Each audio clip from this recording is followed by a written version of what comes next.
Welcome to Up In Smok'd. I'm here with Rob Moriarty. That's it. You Did I nailed say it right? You nailed it. Yeah. You nailed it. Welcome. Thanks for coming. Yeah, to, cheers. Here we go. cheers, man. Cheers. Us and our alcohol-free beer. Yeah, we were just talking about that. Yeah, we're just so Yeah. untypical of Irish. Two non-drinkers. Oh yeah. You get that from a lot of I think Yanks and stuff when you say Yeah. you don't drink, and also like I feel like after shows sometimes people are like, they want to buy you booze because they think you're this wild Irish party animal, Yeah. and you're like, no, I'm just gonna go home and go to bed. Let's go home and And they're chill. like, yeah. I thought you were this Get crazy tea. Irish guy, and you're Yeah. like, no, not anymore. No. Yeah. I did enough to last me a lifetime, I think. So, Yeah. yeah. And is that why you stopped? You just had enough to last you? Yeah, I mean, I was like 16 to 20. It was just chaos, like, you know, just getting arrested and just shitting myself and pissing the bed and just bad news. And then, At 16 to 20, that's quite far gone that age to be shitting oh the bed. yeah, I always took it way too far, like just too much. Like, and for a kid that was like, you know, I probably weighed like 50 kg, and you're just fucking drinking your body weight in fucking spirits and stuff, and then sober from 20 to 25, and then fell off the wagon then for 6 months, 7 months, and then I was like, I gotta fucking stop again. So it's been about 5 years, 6 years, yeah. 5 years the second time, so you've done it twice for 5 I've done years. it twice, so yeah. So yeah. So what happened if you fell off the wagon and you'd done 5 years, you went back onto it, you just had one beer, then you're like Banana Man, go crazy and... Well, it's kind of like a couple of things happened that like kicked it off. I was doing like MMA at the time, and MMA fighting? fighting. Yeah, I had one amateur fight, and I just get hyper obsessed with things, and then I was like, right, I'm gonna be this. This is back when I like loved McGregor and stuff, and this was all pre-rape and allegedly, I don't know, sorry, bleep that out. I don't want him to fucking find me, but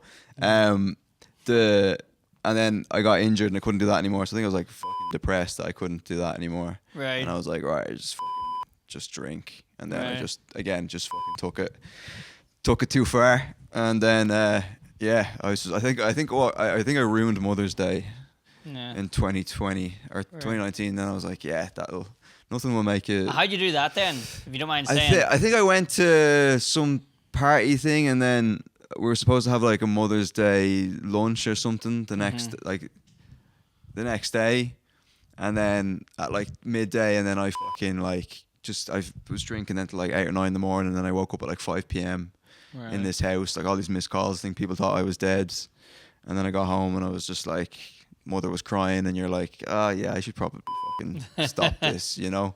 Yeah, breaking your mother's heart will make you fucking Very sober integral. So you broke your mother's heart. You said, I'm gonna quit drinking then now. So yeah. What was your deal? What was, because I imagine you seem like you'd be a bit of a mad bastard with a few pints in you. No, I my younger day, mad as hell. Yeah, drank a lot, was crazy, nuts, typical village Northern Irish guy. Right. Hammered all the time. Yeah. But mine was just a case of where from then you just drink a lot more than a normal person. So, and then being in this industry as well, drinking every day.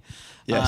I just thought, I'm trying to do comedy, I'm trying to run pubs, you know, I'm trying to write a book, I'm trying to do all these things, and I'm either drunk or hungover most of the time. You know, not hammered drunk. I wasn't like messy or anything. It was just like a mundane, boring, everyday bottle of wine kind of. And I was like, do I want to just do that until I die of old age? You know? I don't think you'd even make it to old age. No, at that rate, kind of old maybe if you're lucky. I don't know, but like a bottle of wine a day.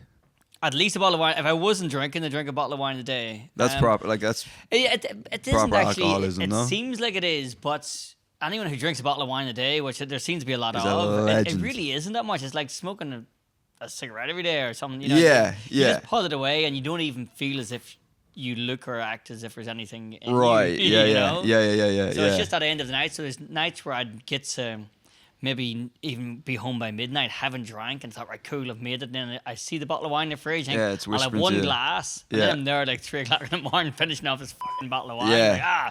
Like, I loved red wine, man. Fucking red wine. Yeah. I never like white wine. Just tastes like piss or something. I don't know. Like. What you loved red wine, but you thought white wine tastes like piss? Yeah. I didn't like it. Yeah. I loved it all. See. Yeah. I loved you that loved it New all. Zealand Sauvignon. I love my Pinot Noir. And this is the problem because the staff knew I did. So if I walked into one of the pubs, they would just always hand me a glass. It didn't matter what time of the day it was. Right. They'd hand me a glass of wine. So you've always been working in the like drinks industry. Yeah, then? 20 years. Well, more than 20 years now. I'm getting old. Yeah. 25 years. Yeah. 25 years working just surrounded with alcohol all day long. So, and my first job, especially, every single night, we would just drink. You know, we'd finish our shift, we'd all drink.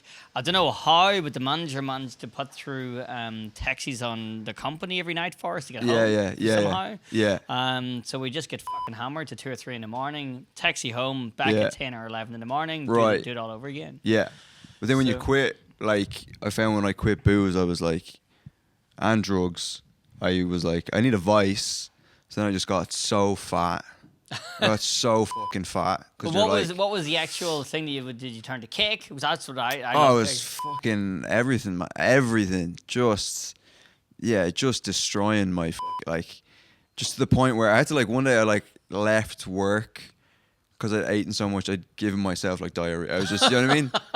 And they were like, and then I'd be like, I have to go home. I'm ill. But I just eaten so much bad food. Wow. And I think that was one of the like rock kid, bottoms. Too many sweets. Yeah. And and like now, I think I got to a point.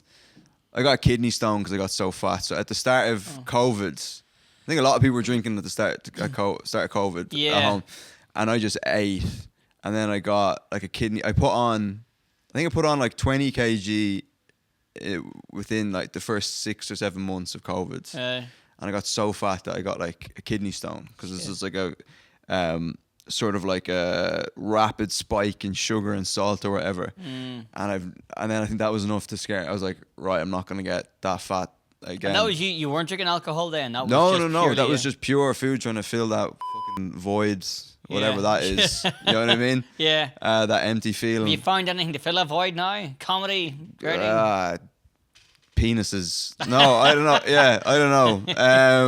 Comedy, yes. Comedy does it. Yeah. I guess it would be hard then if you went from being this amateur MMA fighter, you would have had to been pretty fit. I did it for about 10 months. I wouldn't even call myself. Well, you were doing something that was... I couldn't jump up and start doing MMA fighting. So you need to be fit and you need to be strong for it. So... Oh, yeah. I was down to like... When I had the amateur fight, I think I was down to 67 kg. Okay. And then... I'm not good with kilos. What's that? I think I'm 11 stone or something. I don't know what kilos are. I don't know. Well, to put it into perspective now, I'm about 94. So that's quite a bit. Right. Yeah. Yeah, I was a little twink and then got that beaten out of me. Right. By my dad. No, sorry, no. And then I just completely let myself go. And then I did it again recently as well. I just comfort eating, I guess. Yeah. Just get home and But you make all your mates smoke weed or whatever, drink, and you're like, I gotta have something. Yeah. So it's food and... But everyone does say that. They always tell you everybody needs their vice. I don't really know what mine is right now. I don't think I have one. Your mustache. Mine's work. Your mustache. Yeah. You can't enjoy the mustache. You can't always see it unless I walk around with a mirror. You can twirl it at the end. I do actually. That's what I do have that. Yeah. I spend a lot of time doing that, and I notice that people notice it. Like, he spends a lot of time doing this here. Yeah, it's a sexual thing maybe. I feel like if I had a mustache like that, I'd end up twiddling it while I was jerking off. I don't know. Or I'd pull on the ends of it maybe. Yeah. Oh, from behind. Someone could, It's going to weirdly. Yeah. So someone maybe. Someone grab each. Yeah. Like pigtails. Each side, like pigtails. Yeah. So I can't use that for me though. Obviously, being straight. Right. no one's gonna be able to pull my pigtails unless we try some new things. Yeah. Or you dip your toe in the gay world maybe. I don't know if you can do that. It's you dip something else. Yeah. But I guess the difference is with you, the guys, like a straight guy and the gay world is because I had this conversation before with a guy and he said to me, why don't you just try for one night? Because he's trying to pull me. He said, I seen you in the bar earlier, and if I would hit on someone like you, and he said this is whenever I was young, Yeah. And they're all old and stuff, fat. But he's like, what if I hit on you? And then I was like, no, I can't because I'm not gay. He said, but just try for one night. I was like, well, this isn't like whenever women wake up in the morning drunk and go, "Oh, we made out last night. I feel so silly." Imagine me waking up with one of my mates going, "Oh, I feel so silly. I was making love last night." Yeah, my arse is in bits. Yeah, but this is the thing with I find with gays is that they're all like obviously gay people are very anti-conversion therapy. They're like being gay isn't a choice. And then they try and turn straight guys, and it's like, well, is it a choice or is it not? You know what I mean? I always tried to do that as a bit on stage, and it just came across as homophobic. Yeah. Even though I am gay. I've had people call me homophobic, even though I am gay. It's very bizarre. Yeah. I know people that say the same thing. Yeah, about me?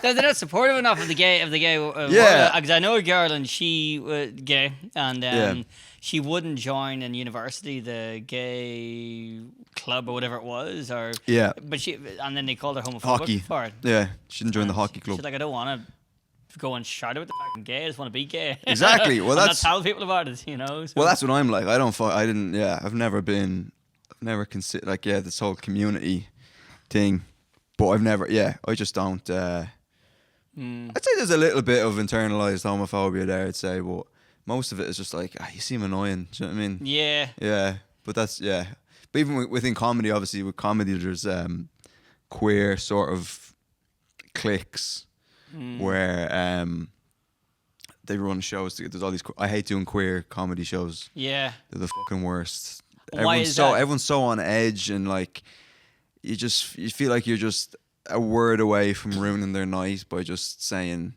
anything that's not what they want to hear. Do you know what I mean? Like nothing. If it's not pro-gay. If it's just if you're like, if the joke is even, if there's even a whiff of punching down with a joke, their arseholes tighten up. Yeah, and it's just not a good thing for comedy. It's not. Any trigger word is like, the air goes out of the room, and you're like, we're all adults here. Like, relax. Like, do you know what I mean? So I don't really do those shows. I get like asked. People have stopped asking me to do them because I just would always say no. So they're like, obviously this guy doesn't want to. And the other time I'd be like, I remember I did I don't know why I did it. I did the LGBTQ New Comedian of the Year, and I turned up, and I've never felt more out of place. Again, it's a 50-50 thing, I think. They're suspicious of like, this guy doesn't.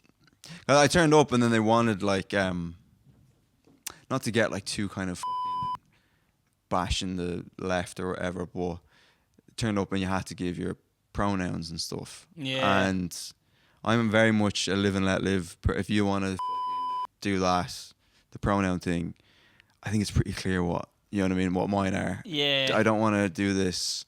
I just walked in there like, what are they? And you're like, yeah, whatever, just he, him, whatever. And then afterwards, I managed to get through to the semis, and then they did an interview with the people who gotten through, and they were like, "Oh, who's your favorite comedian?" And I said like Dave Chappelle, and I think there was like trans people in the room. Yeah. And I think they hated me after that. So it probably felt deliberate. Yeah, I think a part of me probably was deliberate a little bit. I was like, I just want to fucking annoy these. Yeah. I don't know. Do you know what I mean? These wankers. Yeah. No, that's good. So it's kind of you don't fit the typical mold. Then you're slightly different, where you don't want to jump on that and say like I'm purely about being gay. Yeah, I mean a lot of my act is probably too much of it is gay shit. I've had like promoters say that to me, or not promoters, but club owners. And they just, because I think like some with the old geezers, like the old guard of people who run clubs, there's probably a little bit of like, low, you don't want to say homophobia because then I'm being like the people that I don't like, but there's a little bit of like, if you go too hard on the gay stuff, they're a bit like, they find it too much or whatever. And but then again, audiences find it too much, I guess it depends. On the room, isn't it, of what you do. You ever hear that one of the best things I saw with pronouns is the Michael Jackson one? Did you see that? The he? Yeah. That one just cracks me up. It my mind whenever you were saying that. Yeah. But so that's not your room then to go. You still like to talk about the gay stuff. But I guess that you're going to naturally lean to that because that's your part of your life, isn't it? So. Yeah, but it's always been funny to subvert, like, you know, on stage, like I've made jokes about like transgender people and stuff, and I just always thought it's, huh? Are you allowed to do that? Yeah, I think, yeah, but I just find it funny to be like, you're like, you know what I mean? Like, you know, The Departed, like you're like DiCaprio, you're like a rat on the other side. Yeah, Do you know what I mean? You know what I mean? Yeah. Like I'm kind of like, I don't know if I could say it, like an Uncle Tom, I guess. Right, yeah. In the gay Yeah. community. You know what I mean? Yeah. That's what some people think. I think that because you go on and you be kind of doing some jokes about whatever trans people, or you know, jokes at their expense, and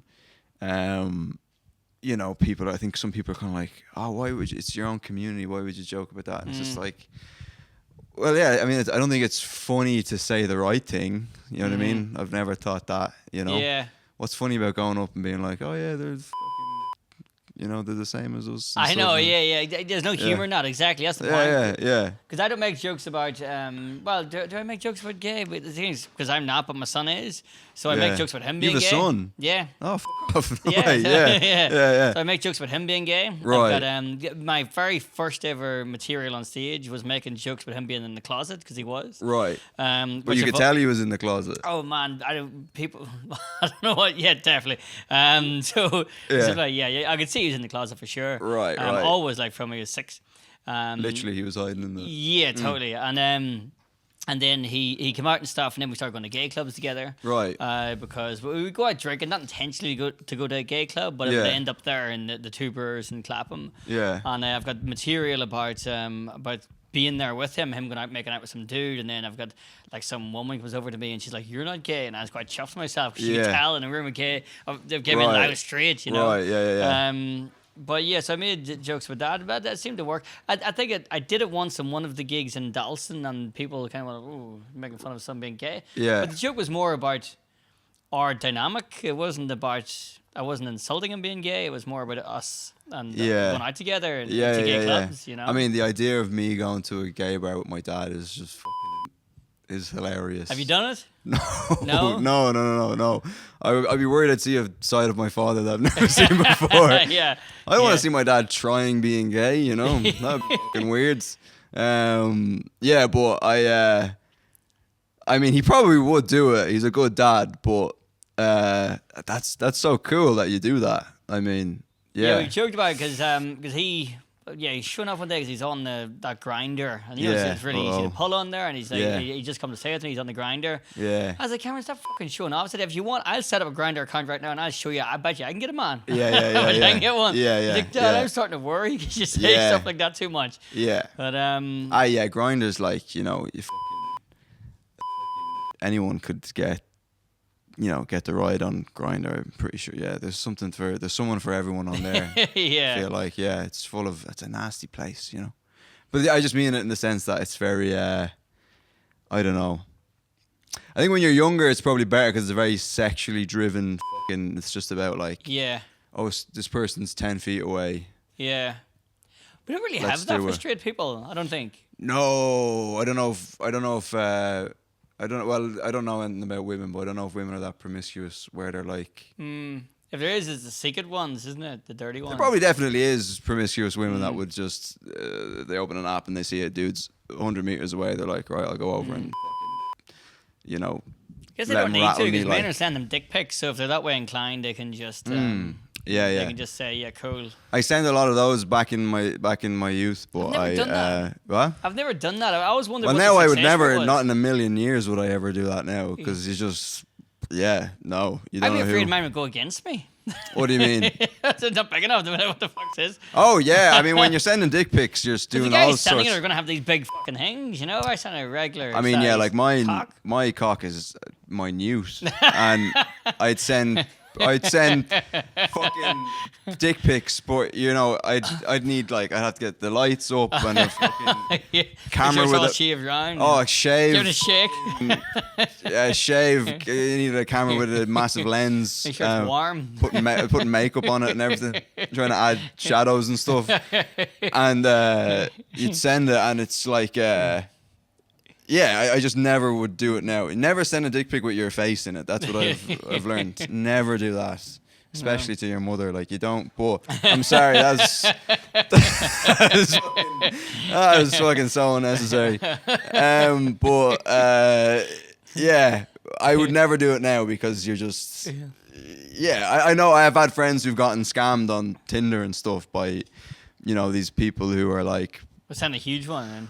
Well, no, they go on Tinder and they get talking to a hot woman and it turns out to be some lad in Nigeria, and then he's like, because then they add you on Instagram and they get your WhatsApp and they somehow hack your Instagram and then they're like, I've got a picture of your dick and you're with your face in it and then I'm going to send it to like all your followers on Instagram. Yeah. If you don't send me like whatever, $1,000. Yeah. And I've had that happen to friends of mine. Oh, really? Oh, what yeah. Did they pay? I they just went with it. Some of them were just like, go, I don't care. Yeah, I guess most people would say, yeah. That's why I've always had the little sticker on my camera, on my laptop. Oh, you need that. Because you can see it, how many times your passwords have been stolen on the dark web. Yes. And mine is quite a bit. And I get those emails because people have got my email, but they don't have access to the laptop because they're not skilled people. They're just people who bought this on the dark web. They'll email and say, "Give me 800 Bitcoin or whatever." Yeah. Or £800 of Bitcoin. Yeah. 800 Bitcoin is probably worth billions, but Yeah, you yeah. get £800 worth of Bitcoin. Yeah. Or we're gonna send this picture of you choking the chicken, basically, to Yeah. this porn you've been watching. Very Yeah. interesting porn that you were watching. How do they do that? How do they sync up? Yeah, they're saying that they've hacked it, but if they have hacked it, they're going to see. Because I've got my camera blocked. Right. Yeah. Yeah. So they're spoofing. So Yeah. Then you think, was there a moment where I didn't have that on? Yeah. No, I have a bit of tape or something over. If they had, because they always say if you want, I can send a clip to you and 6 of your Facebook friends, and if you don't pay me, then I will send it to everyone you know. And it's like, well, if you really had it, why have you not sent me that? Yeah. Not first and said, here's the clip. Yeah, but also now with like deep fakes and AI, you could just say it was that. Yeah, you could do a deep fake of anything. I've seen deep fakes that have like, and I'm not like they've fooled me. Yeah.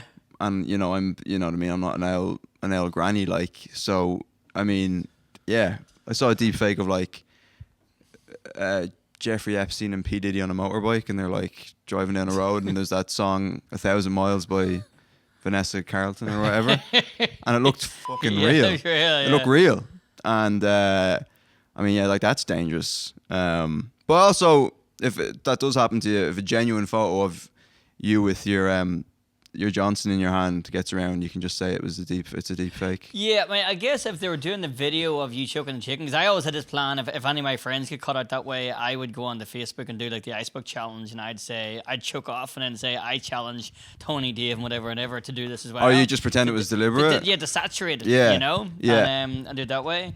But yeah, so I just think that because everyone's doing it anyway, who's not choking? Everyone's doing it, Yeah. So it's only the only thing that can go against you is what you're watching. If they got the split screen thing, Yeah. if you're watching some weird fucking dwarf porn or something they got there, Yes. Yeah. or that's probably not even Hope weird they're enough. dwarfs anyway. What? It's probably not weird enough. I don't know what's the next level weird these days. Yeah. They keep stepping it up, don't they? I mean, yeah, I know people who, if you met them, you'd think they're quite vanilla with the porn and stuff that they watch, and then you kind of get, they get honest with you, and they're like, oh yeah, whatever, chicks with dicks. I had one friend who was like, during COVID, he kind of went down a dark kind of rabbit hole, and he was watching like animals and women and stuff, and yeah, that's mental. But yeah, I know a guy in this is funny. There was a guy in Germany, and he had some weird disorder where he looked like a fucking burn victim, and just crazy, no ears. I don't know how he wore sunglasses but like no ears, just completely faced like Freddy Krueger or whatever. And then, but he had a massive dick, huge dick. And then one day on Facebook, he sent a picture of his dick to like everyone that he was friends with on Facebook, and he was like, "Oh, my account got hacked," but we all think that he did it deliberately because he wanted everyone to know that he had a massive dick. Yeah. It's like, I know I look like an absolute nightmare, but look at this dick. To rectify it or to make up for it. Yeah, the Lord give it, the Lord take it away. Like, so I think he did it deliberately to be like, just so you know, I'm packing. Well, I guess, yeah, if you're if you were packing that, maybe you want people to know. I don't know. Yeah. I've never had that problem, but you know, if you it's this huge fucking thing and no one knows about it. Yeah, I had a friend who has a massive penis, and he was always so shy about pissing in public and everything. I'd be like, if I had a dick that big, I'd be getting it out at every. You're just swinging it. Yeah, on stage, everything. You know what I mean? Be my profile picture on Instagram. But yeah, and he'd always be like, never piss in public. He'd go into a cubicle to piss, and maybe something happened to him as a kid, and he just, I don't know. It is weird, yeah, because it's the people who actually do the streaking or just hanging out in public. It's normally the acorns, isn't it? If you watch a football game and there's a guy just running down there naked. Mine looks like an acorn. Yeah, you normally get the acorn. And yeah. I was like, you know, that's you just keep that one to yourself. Yeah. I think I used to be quite self-conscious about it when I was younger, but now I just don't give a shit. You know what I mean? Well, you learn if someone's attracted enough to you, they don't really care what. Yeah. You got it, you know what I mean? Yeah, it makes no difference at all, does it? Yeah, well, I don't know. I mean, I've never... No complaints. I don't know. I've never really asked for feedback either. So. Right. Yeah. So probably loads of complaints. I'm pretty sure I've given probably people... a trail of complaints over the last 45 years. Lots of emails and you've just been ignoring them. The guy took me back after night drinking and promised me all this bullshit. And hung this little acorn out. Yeah. It's, I've given people like a heads up. Like before, just a heads up, there's not much going on down there.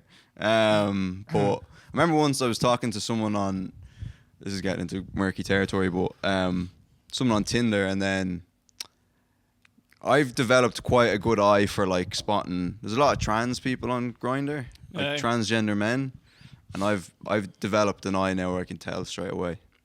But some of them take very kind of like these photos where it's like like the photo of Bigfoot where it's like they've done something to obscure and you're like, I can't really tell if that's a dude or someone who's recently become a dude.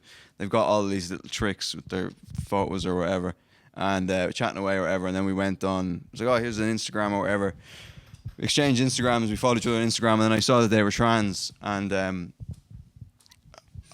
obviously stop chatting straight away because it's just not my cup of tea. Excuse the pun, but I was like thinking, I was like, at what point were they gonna say something? You know what I mean? Yeah. Like, would they just wait for me to get down there and be like, what the fuck is this? Something's not right here. Something's missing. Either something's missing or there's, you know what I mean? There's a fucking, they've just, you know, Prit sticked on a, you know what I mean, a fucking clippo or something, you know. Well, that's the most painful bit as a young kid watching The Crying Game. I don't know if you've ever heard of it. Have you? I've heard of it. I don't know when I probably have seen it, but I just can't remember. The Crying Game is a young teenage guy watching this show, getting really excited whenever he finally gets the girl, gets her home. Yeah. And then he starts taking off her clothes, and he gets down, and there's one of those. Right. It's like, what? and he starts crying. Is that why it's called The Crying Game? I started crying, mate, because I was, right. I don't know what I can say. So beautiful. Yeah, oh my God. Yeah. What a piece of art that is. Yeah. Yeah, that's the twist, Yeah. No, I was all excited, wasn't I? So finally, I was going to see a bit, because at that age especially, you're about to see a bit of tit. I don't know what I can say. Yeah. A bit of tit and stuff like that there, and then you don't get, the camera just doesn't stay on the chest long enough to see that there weren't any, and then it gets further down, and then there's a cock. It flops out. And it's like, what? Yeah. Did you see The Crying Game? I know, let's move on. Oh, we're going to move on. This is too much. Yeah, I mean, it's been, yeah. Yeah, I know, yeah. Yeah, you get a gay guy on, there's going to be cock talk. So you're from Dublin? What a segue. Yeah. He said something about the say something, we just stop talking about cocks. Yeah, I know, yeah. Semi, yeah. Oh, yeah. This is semi. So when did you move from Dublin then? About 3 years ago, I think. So I lived in Dublin briefly. Did I tell you that? Yeah, I think you did mention that. I did. So I lived in Dublin briefly. D3, is that a place? D3 postcode? D3? Mirror yeah, Street? I think I'm... Where? Mary Street. I don't know if that's just if I just made that up, but Mary Street I was is just in the over city the river. centre. Just in the city centre. City centre, yeah. Yeah. You know what? I'd lived in London for years. I decided I wanted to live in Ireland, but I didn't like where I lived in Armagh, so I thought I'll try Dublin. Dublin looks cool. And it just reminded me how shit the weather is there. Yeah. Because I went into summer and it fucking rained every single day. Like I knew I had to bring an umbrella, even if the sun was shining. I knew I had to bring an umbrella because it was going to rain at some point. Sorry, it's funny. It's the sharp term from talking. I know. Talking about cocks to the weather. I'm trying to. What are the cocks like in Dublin? Yeah, I was just about to say. Yeah. I moved to Dublin and I had a penis in Dublin. I found that. I don't know. It's funny the difference that I don't know how far away London is from Dublin, but I mean the weather here is pretty during the summer. It's pretty good. Yeah, that was quite a big turn to go from cocks to the weather. I just realised where I went with that. Yeah, we're like two old ones now chatting about the weather, but yeah, okay. Yeah. No, but that's probably unrealistic. For an edit, was it? Right. No, I'll leave it in. Yeah. Okay. Yeah, that's what I say. So how was Dublin growing up? You like Dublin? Yeah. Dublin was fine. I mean, I was born on the south side, which is quite a posh area, but then moved to the north sides, and then parents divorced, dad went off, and then I stayed with my mom, and then we kind of just kept moving down the ladder with regards to like how affluent the areas we were living in. Okay. Because we were like born on the south side, and then to a place on the north side that's kind of like, it's kind of trans, like it's on the north side, but it kind of identifies as the south side. Okay. Get away from the trans stuff. But and then I went further north, which is like Harmonstown, which is a bit rougher, and so then I was living there, and it was a bit rough, you reckon? I mean, we were like maybe 2 or 3 blocks away from a rough area. You know what I mean? Right. So you walk 10 minutes in one direction, and you're in a rough area, and but. Yeah, no, it was fine. It was grand, but is there any of the politics there? Politics, as in like, as in like the Troubles and stuff. Did you see or hear of any of that there? No, I mean my mom, I think during the Troubles was like 2 streets away from the RAB blew up a fucking, I think it was the RAB anyway. Blew up like a department store in Dublin city centre, and she was like 2 blocks away from that. But apart from that, I don't think it took. I mean my great grandfather was in the IRA, I've been told. Right. But apart from that, it didn't really. No. I don't that I don't care about it, but it's just not. It's not something that, I mean, touched my life at all. The Troubles are. I'm so ignorant to like the whole history of the North, and I know nothing. And it's embarrassing. I don't know that much of it actually. I just know because our village used to get bombed a lot. But I do wonder if, because you said about the RAB probably bombed this shop down there. Probably maybe it's the Northern Irish. I don't know. I don't know who did it. But could have been the Taliban. What I always thought is what we would do in the north, the Protestants, whenever the IRA would come and bomb us, we'd bomb ourselves, just teach them a lesson. Right, okay, yeah. We're like fucking idiots. So they'd bomb a village up in Northern Ireland, so we'd bomb a village up in Northern Ireland, just Sorry about that. ruin our own economy. Yeah. No, it's okay. We used to, because my village would get bombed a lot. The day I moved in, a wee old woman came across the road and said, right, you're going to want to open your windows because there's going to be a wee bomb, and if you don't open them, the glass will shatter. No, it'll blow right, outwards. because the pressure or something. Yeah, so we opened our windows, we opened our doors, and boom! I just saw a big cloud of smoke from the town going upwards. And then we got like bomb sale. Like even Mars bars were half price. So why was there a bomb? What does that mean? I don't know, but every time there's a bomb, we get a bomb sale. Right. And they're gonna say there was a bomb, and then just. I don't know, like there was a bomb and then just Mars bars were just falling out with this guy or something. they blew up a corner shop or something. No, they weren't damaged or anything. They were just fine, but they had witnessed a bomb, so therefore they were cheaper. Yeah. But you know what's kind of weird though, I found, is that we had paramilitaries that owned the construction company. So they'd make a fortune rebuilding stuff. Maybe they were doing the bombing. That's what I always wonder. Was there a bit more to this here? Right, you know, that'd be a clever move to blow up buildings and then come in and be like, oh yeah, we can rebuild. We get the service for you. Right, yeah. God, they make a killing in Gaza. That's fucking stupid to say. But that's the one thing we can't talk about. I don't even know anything about that stuff, to be honest. I'm so ignorant I've gotten pretty balls deep into it recently. Oh, have you? Yeah, because like I have friends who are obviously comedy's quite a liberal. For the most part, you've got whatever little factions in the Comedy Unleashed shows and stuff like that, but I think it's quite a liberal space. And then most people, obviously, Ireland's very free Palestine and stuff. And then I've got friends who are like Jews from Israel, and they're very like pro-Israel and Zionist, I guess you could say. And then you're with them, and then they start being like, "That's all bullshit. This is the truth." And then you're kind of like, "What is going on?" Because you just see what's on the news. So you're like, "Well, if it's on the news, then I guess that's what's going on." And then you got, your mates who are from there. So I've just been watching debates and stuff like that. I mean, I'm so stupid. I can't retain any information, but I like to sit and watch debates on YouTube and stuff. I don't really understand. I don't know anything about what it's about, but I wonder if it's kind of similar to with the Troubles in Northern Ireland. Whenever I first moved over and everyone said about it, oh, why don't you just get on with the Catholics, as if it was something to do with religion, because they all think it's to do with religion, that we don't like each other because we get different religions. We're like, you got to believe in the Protestant religion, you're like, no, you got to believe in the Catholic religion. It's like, fuck all to do with that. It's got nothing to do with religion at all.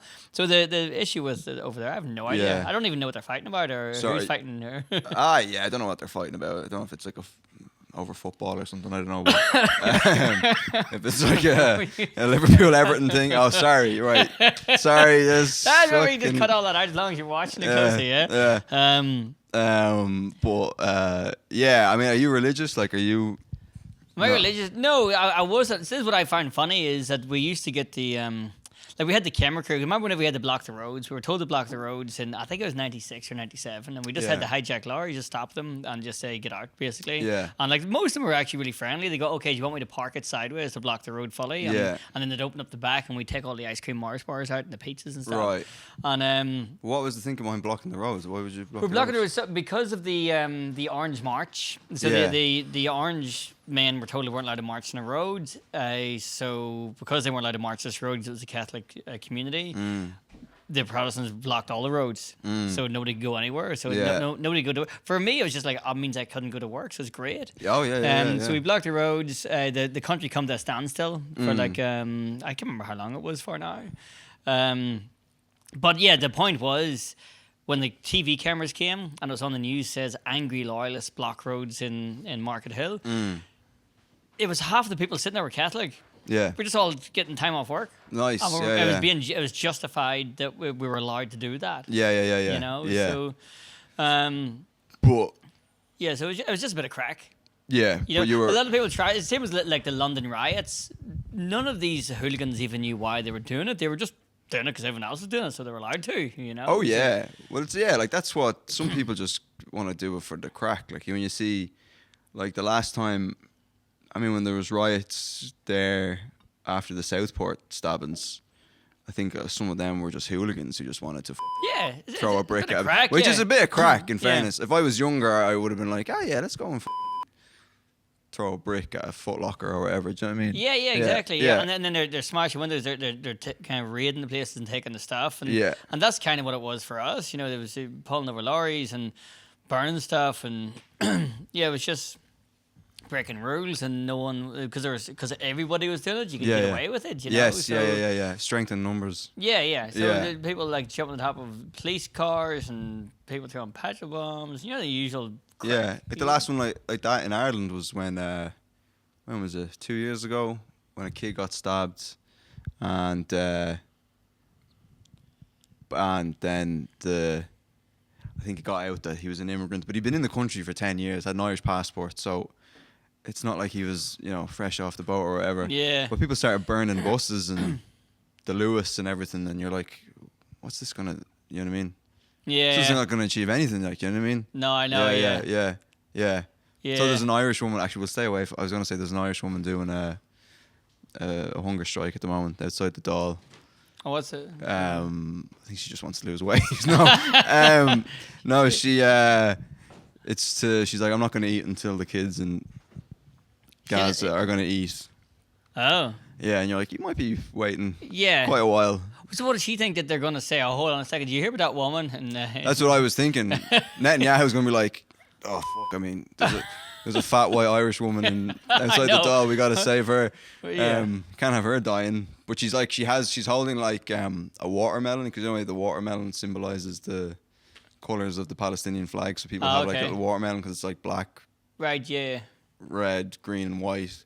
So she's holding this watermelon. She's like, as soon as the kids eat, I'll eat this watermelon or whatever. I think she's on day 7, but she was on a radio show whinging about like, oh, I'm faint and I'm having headaches. And so you don't eat for 7 fucking days. Yeah, that's what happens. Yeah. And you're like, you could go and grab a burger, like. But that's got to be one of the, no offense to her, but one of the dumbest campaigns I've heard. Fucking ridiculous. How does she think that they're going to factor that in? If they're killing, I don't really know who's killing who, but I know there thousands of kids getting killed and stuff. And she thinks they're going to stop it at her. Because of her, hold on a second. Well, I think she's doing it until there's this thing called the Occupied Territories Bill that the Irish government are trying to bring in. And it would mean, I don't know, something. And then it would allow aid into Gaza. She's like, oh, until that's brought in, I'm not going to eat.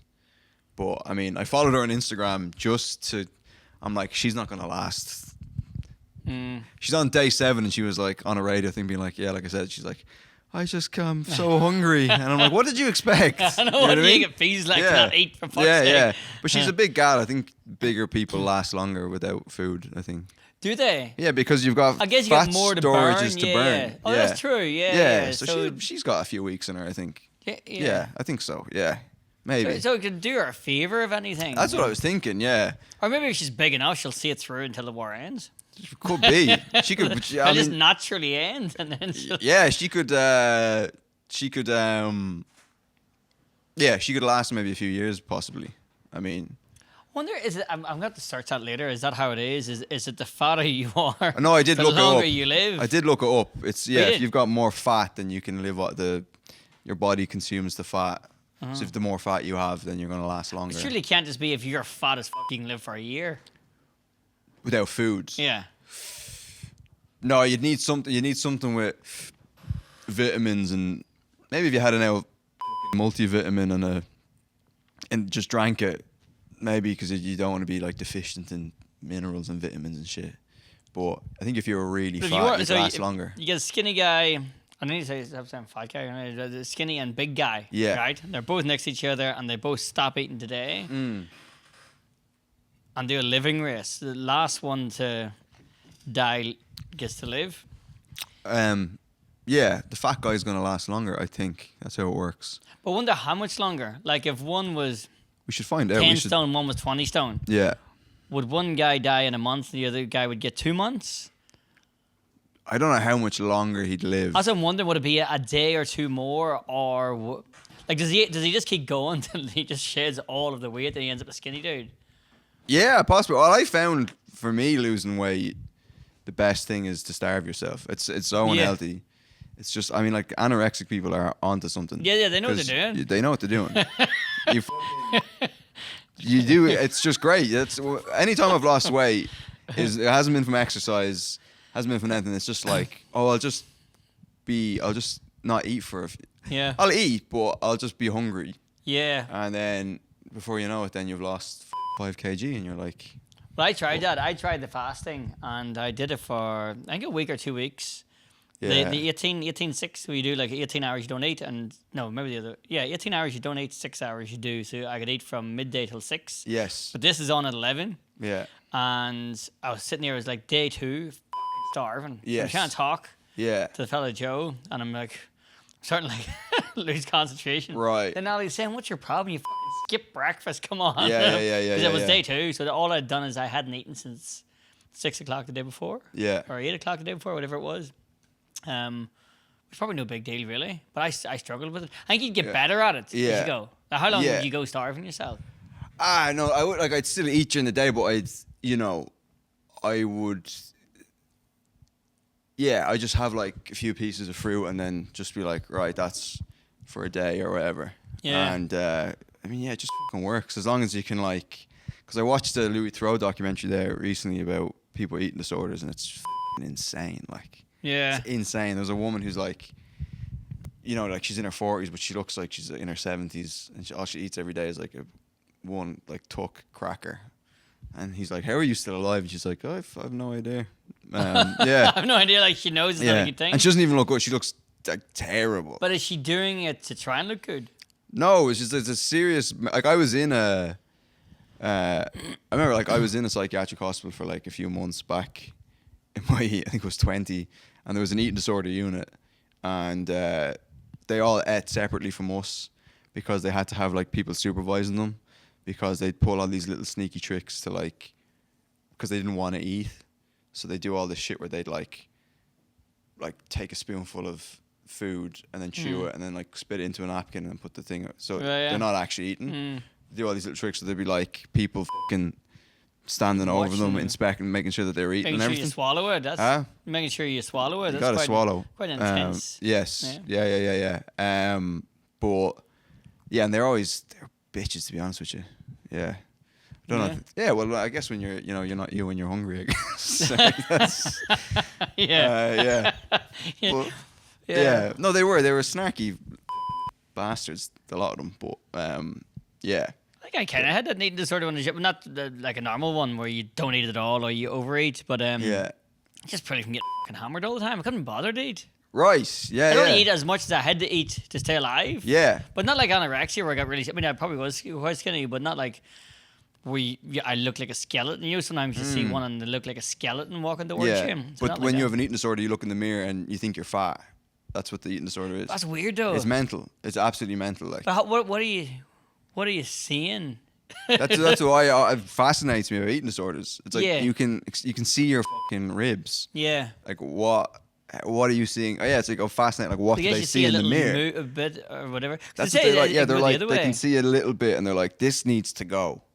Body dysmorphia. But is that the same thing though? Is it body dysmorphia that's causing the? There's anorexia, which is the starving of yourself. There's bulimia, where you binge eat, and then you make yourself throw up. Yeah. So you're kind of having the best of both worlds. You get to eat the cake, and then you you throw it. Yeah. And then whatever. But it's apparently that like that's probably the better one. It's the better one, 100%, because you get to eat the beautiful, nice food. You get to eat loads of it. And then you throw ups. But that apparently like the acid, because you're always throwing up. It ruins your teeth and everything. Oh, nasty. Yeah. It's bad. And how much you've got to eat before you throw up as well? That's a lot. No, you make yourself throw up. Oh, okay. Yeah. Which I've never been able to do, and that's not a gay gag reflex joke. I've tried to do it when I'm like, when I was hungover, trying to make myself get sick, and I'm like fingers down the throat, and I just never do it. No, friends of mine used to do it whenever if they were really drunk. Yeah. And they'd want. I mean, if I was really drunk, I could just throw up anyway. Right. They used to have this stuff. My mom was telling me, and they banned it. My mom was a nurse, and there used to be this substance called Epicac, where you would drink it, and within like a minute, then it induces vomiting, and they'd give it to kids who'd like fucking take like eaten rat poison or drank white spirits by accident or whatever. Give them a bit of fucking Epicac, and and there's a great YouTube channel. There's a guy who would just go around paying. He'd go up to people and he'd be like, "I'm gonna give you $100 if you drink this. But I'm not gonna tell you what it is. You have to drink it, and then I give you $100." And then there's just like, obviously he goes up to people like me who like look like they need $100, and he goes, "I'll give you this, but you have to drink this. And I'm not going to tell you what it is." And they're like, "All right," and then they drink it, and obviously it tastes like petrol or whatever. I'm like, "Oh, what is this?" And they're like, "Oh, just drink it."